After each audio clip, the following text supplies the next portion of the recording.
our elevator pitch is SODOC, or social doctor.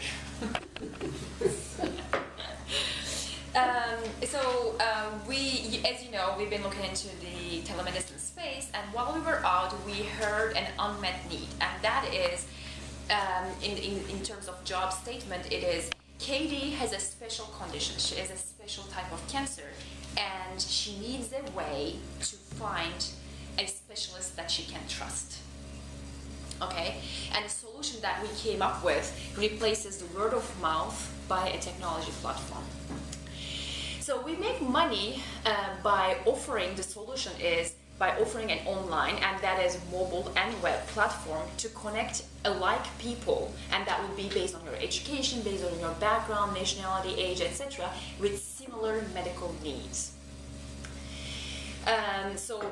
This platform will connect those people, and those who have already been to doctors, they're referring to each other. On top of that, there's a social layer as well. If you wanted to, you could include your friends and family and grow it through that as well.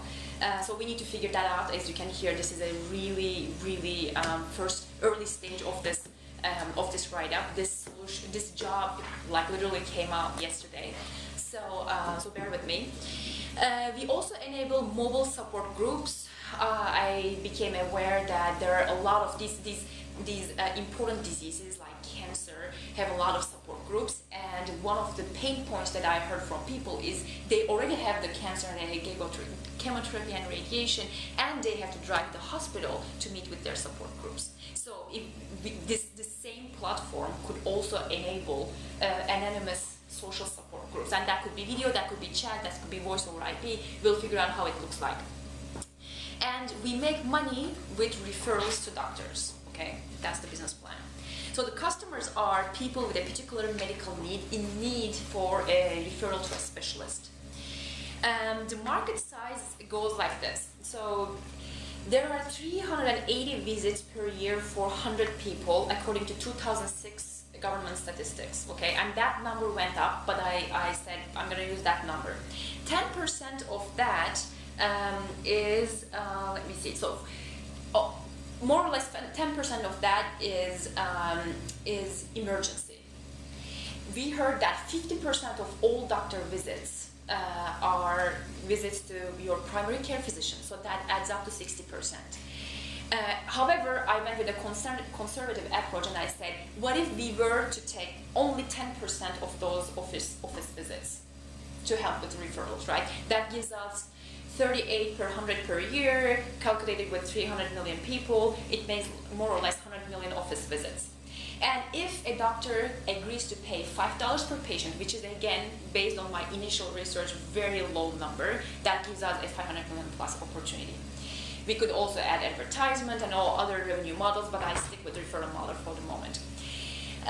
The competition would be word of mouth, friends and family referrals, Google, doctor review sites, and regular doctor referrals. Like you go to your primary care physician and they refer you to a specialist. I think that our sustainable competitive advantage will be a social layer that will increase the authentication of the referral, right? Instead of somebody that unknown who rates, just like on Yelp, doctor reviews already exist, but that's somebody I don't know. When I want to go to a specialist, I go through the friends who have a husband who work at a hospital, and then he happens to know somebody else, right? There will be network effects, but that means that execution will be key, so we have to go in and go fast.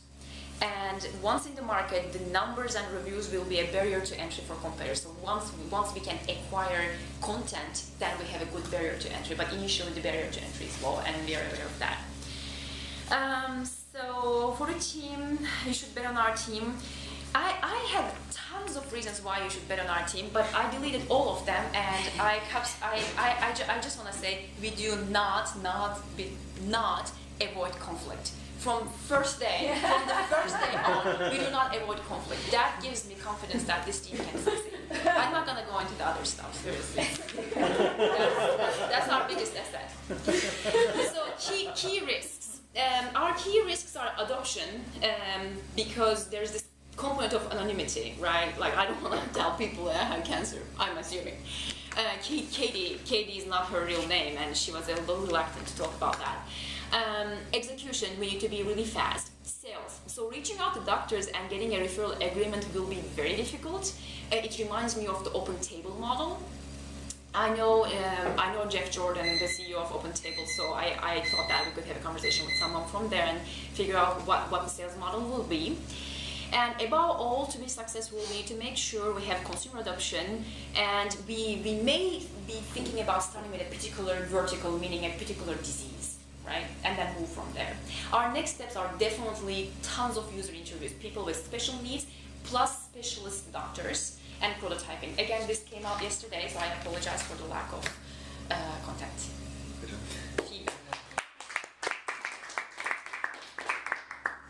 All right, let's start with questions, feedback from 0 to 1. Love the space. I think this idea of merging medical care with social networking, because we go to our doctors for trust and credibility, but we go to our social network for the stories and for right. So I think you're really onto something. The part of your pitch that I think is the biggest risk and to validate first is the business model.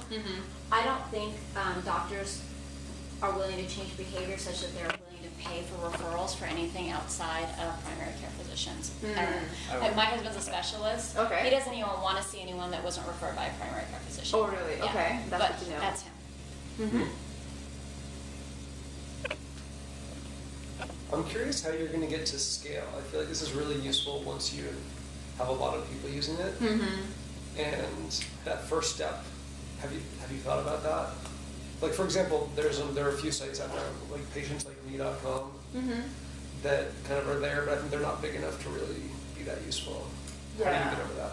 That's a great question. I mean, the first thing that comes to my mind is partnership with a particular hospital who's doing a good job of support groups, but we need to figure it out.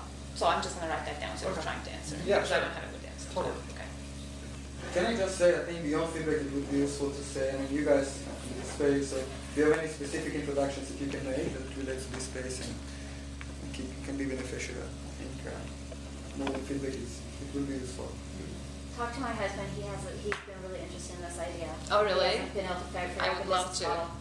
But he tried to pitch it to Facebook, this very idea. Oh, really? Thank you. Okay, I'll ask for his contact information. Thanks.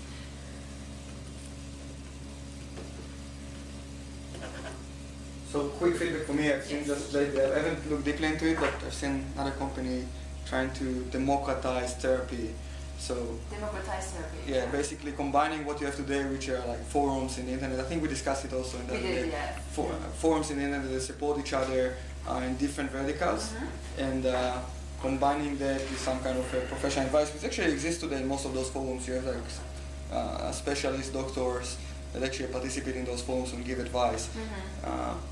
So I think taking that to the next level and trying to think what you can do with that, and now I like the concept of democratizing therapy, because people actually can support each other. If you're a patient, you support each other much better than probably any doctor, and you have gone through a lot of different doctors trying to understand what's the problem. So I like that idea. I think most of those areas struggle with liability, struggle with these kind of things, but if you can avoid those kind of things, I think, and just be facilitator again. But then the problem is if you become just a facilitator, you don't take any real action. I think the question becomes how can you actually make money, right, beyond just advertising, etc. Like how do you create a sustainable business model? But yeah, overall I like it. I think that most of those areas of providing healthcare advice are actually still working, and people struggle with them a lot. So I like that. Thank you. And actually, I just want to point out that we won't be able to go through all our write-ups here, but therapy is another sub-write-up that is related to this. But this was a higher level, so I don't want to present that. So we're looking into that. Cool. Thank you. And from a user perspective, I'm just trying to think about putting myself in the shoes. You know, as Manisha said, doctors are one of the most trusted sources of information, right? And so getting over that barrier of the primary care referrals would be pretty significant, unless there's some way that you could partner with them, with all the primary care physicians. And I think you mentioned that already. It's just one thing that comes to mind is what happens if there's conflicting evidence, you know, from the social and from the doctor? How do you mitigate that conflict? Where do I go to trust now? You know, who do I trust? And so that would be a big question. I wonder if this is the most useful in so areas like cancer, like the patient you talked about who has cancer. They are basically looking for like anything. They've probably already been to oncologists, and so they're really looking for like, maybe I can find the super expert that's going to give me the additional year of life or something like that, right? And so usually what you do is you go, I'm going to go to UCSF, or I'm going to go to Stanford, or you know, like that's sort of what you gravitate towards. And so I guess what I'm thinking is, how do you? It also requires you to sort of force a certain level of transparency with doctors, because doctors don't like to be actually rated at all, or to be they get really squirrely about that. And so, but I think that this might force them to kind of embrace that, because I think that's what's required actually. Like you could basically figure out how to break open the fact that you just need a lot more transparency about what you do. I think that's one thing to think about. That's a great point. And actually, again, another sub write-up of this is, what do we do with those people who are in the rural areas and who cannot come to UCSF, and who still want that second opinion to get 1 or 2 year more of life, right? So we have to figure out. It's pretty. There's liability issues. Doctors don't like to be rated. Those are all the challenges. Clarifying question: is the primary value that you're creating the social referrals of doctors, or is it like sort of anecdotal advice, like I eat rutabagas 3 times a day, and that like has helped me survive cancer for 3 years? The former. Okay. Yeah. Although I love the latter too, but I have in mind with this write-up is former. Cool. Cool. Any other feedback? Headline feedback? Feedback from my end. Yes. Well done. I know this is something that you say you can basically develop yesterday. Yeah. Right. So, one, thank you for coming and sharing something as rough as that. Perfect. Yes. I love it. In terms of a storytelling kind of suggestion to help me engage more with what it is that you're pitching, I would emphasize, like I said to the last group, hang a little bit on like the user, the need, the context, and the solution a little bit more up front before diving into the analysis, because I find myself trying to catch up onto what you are actually doing, and you've already moved on to the analysis. So hang there with the audience a little bit, and you might be able to give more rich feedback. The other thing is visuals, if you have them, help. Prototypes, if you have them, help tell your story as well. So obviously you were on this yesterday, next time. but just something to think about. We're all visual, kinesthetic, or auditory in mixed ways, and I'm a visual person, so. And on my side, I care less about why you, especially at this point, we're just looking at the idea, just looking at the opportunity out there, more than why specifically can you do this. Oh, okay. So you don't care about that part. I mean, we just took the template, right? Yeah. But it's good to know for next conversations, right? Yeah. Yeah. Once you get, Yeah. you need to validate It the gets issue. become weird too, but I didn't. The one thought I had too, I mean, Corey, to your point, and this is what I was thinking when you guys were doing it too, is that we're probably so engrossed in the idea that like it's like 10 seconds and we think everybody else knows, but yet like it's like that extra minute to kind of keep explaining it that allows everyone to catch up. Because after that point, unless It's that's difficult clear, to- nothing else matters.